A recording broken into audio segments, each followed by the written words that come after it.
So each year around this time, Apple hosts their highly anticipated keynote presentation, highlighting some of the fanciest and newest technologies for the future.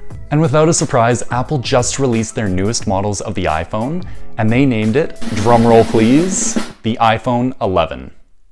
Classic. Now, along with the base model, they introduced their first ever Pro model of the iPhone, which seems to have its very own fidget spinner built right into the back of the phone. Alright, I think that's enough joking around for now. Don't want to get sued, right? But in all honesty, the new generation of the iPhone looks pretty stellar in my opinion. Just by taking a quick look at the specs, we can find that Apple has made some significant improvements on top of their older models. For instance, the iPhone 11 Pro now has 3 completely unique cameras on the back of the phone, for shooting stunning pictures wherever you might be. This compares to the previous 2 back cameras on the iPhone X and earlier models, which in my opinion were quite enough, but I mean, why not add a 3rd? Additionally, the top model iPhone now offers up to 5 more hours of battery life on top of the older generation, and this is a result of all of the efficiency increases through the A13 Bionic chip. And along with this, there were several other software and hardware improvements to the phone, like water resistance all the way up to 4 meters for half an hour. This means that you can happily throw your phone in the pool,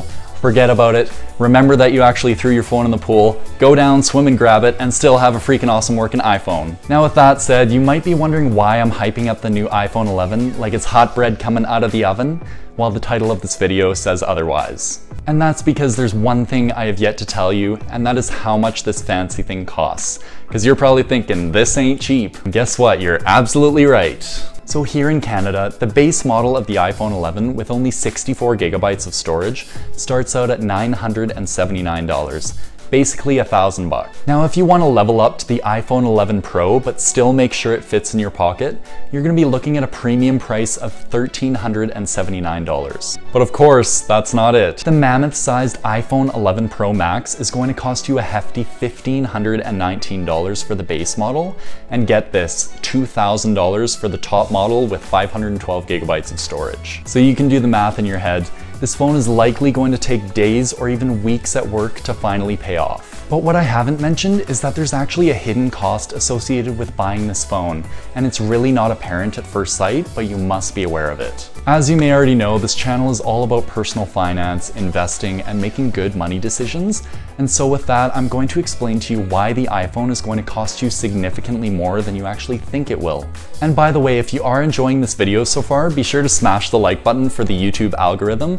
It really does help out my channel. And if you are interested in learning how to better manage your finances, be sure to subscribe for more weekly videos. And so with that said, let's jump into the true cost of the new iPhone 11. Now, there's a very important concept in personal finance that you may have heard of before but might not fully understand, and that concept is opportunity cost. A quick Google search tells us that the opportunity cost is the loss of potential gain from other alternatives when one alternative is chosen. And if that doesn't make sense, all it simply means is that the potential for a better scenario exists, and the value of that better scenario relative to your current scenario is the opportunity cost. So for example, consider that you have a $100 bill sitting in your wallet. Owning this $100 bill and keeping it in your wallet is pretty great, and it might make you feel secure about the money that you own. Alternatively, you could stick this $100 in an online savings account, earning you an interest rate of 2% per year, and that would make you another extra $2 on your money every single year. Now, the opportunity cost of keeping that $100 in your wallet is $2, because that's equal to the amount that you could be making if you put your money in an online savings account. Now, obviously, this doesn't seem like a whole lot of money that you're going to be making, and for $100, it probably isn't worth choosing the alternative. But what if we take into consideration the iPhone 11? And you can probably see where I'm going with this. What I'm going to do for you now is calculate the true opportunity cost of buying the new iPhone 11. So for now, let's just assume the best case scenario and that you're only going to be buying the base model of the iPhone, which is going to cost you $979, or $1,000 after tax for simplicity. Let's also assume that the alternative to buying the brand new iPhone 11 is to buy an older model of an iPhone for half the price. So that would be $500 in this case. And I say this because you're still going to need a phone, but it doesn't have to be the new iPhone. So we can easily find that buying the older model of the iPhone is going to save you $500 up front. Now, in order to calculate the true opportunity cost, we have to understand where this money could be placed for a better investment. So let's say we decide to invest this extra $500 that we saved in the stock market at an average compounding annual growth rate of 10% before inflation. And this is actually realistic based on historical stock market returns. Now, after just 20 years in the stock market, this $500 will actually turn into $3,363.75, and this would be equal to the opportunity cost of buying the new iPhone. But let's also say that you're pretty young and you can have your money invested in the stock market longer than 20 years. Now, in this scenario, after 40 years in the stock market, your $500 will have produced you over $22,000. So guys, zone in here. This is essentially saying that you're forfeiting over 20 grand just for buying the base model of the new iPhone. And this is a completely realistic scenario. But unfortunately, that's not even the worst case scenario. Now let's assume that you're a high roller and you decide to buy the $2,000 iPhone 11 Pro Max with all of the top specs, and the alternative would be to buy an older iPhone that costs $1,000. Well, in this scenario, over a 20-year period, you'll be missing out on over $6,700 of gains, while over a 40-year period, you'll actually be missing out on over $45,000 that $1,000 was initially. So clearly, when you consider the upfront cost of the new iPhone 11, $1,000 or $2,000 seems pretty insignificant. But over the long run, the opportunity cost is extremely significant had you just invested your money in the stock market, producing an annual average rate of return of about 10% per year. Now, in the previous analysis, I only considered the opportunity cost of purchasing a single brand new iPhone 11.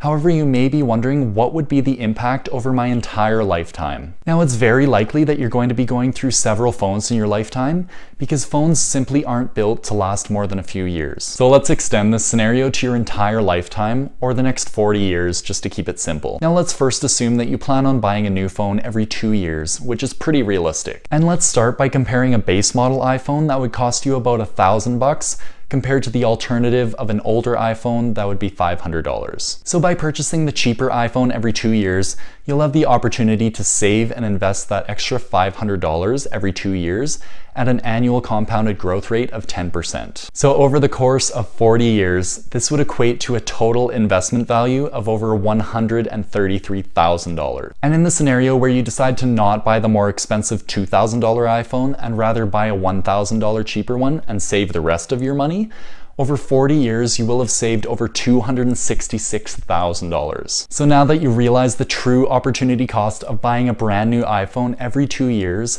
you can really understand how big of an impact it can have on your finances. However, it should be noted in this analysis that I assume that iPhone prices remain relatively constant over the course of your lifetime. Now, obviously, this probably won't be the case because iPhones have and probably will continue to rise in price over time. So with that, you can consider my analysis as a somewhat conservative estimate because the true opportunity cost will probably be much higher over the course of your lifetime. Anyways, I really hope you enjoyed the video and actually learned something about opportunity cost and how important it is to understand. It's something that a lot of us, including myself, don't really think about before big purchases, but it can have a huge impact over the long term. So if you did enjoy this video, I really would appreciate it if you could smash that like button for me to support my channel. And if you haven't already, be sure to subscribe for more content on personal finance, business, and investing in the near future. Until next time.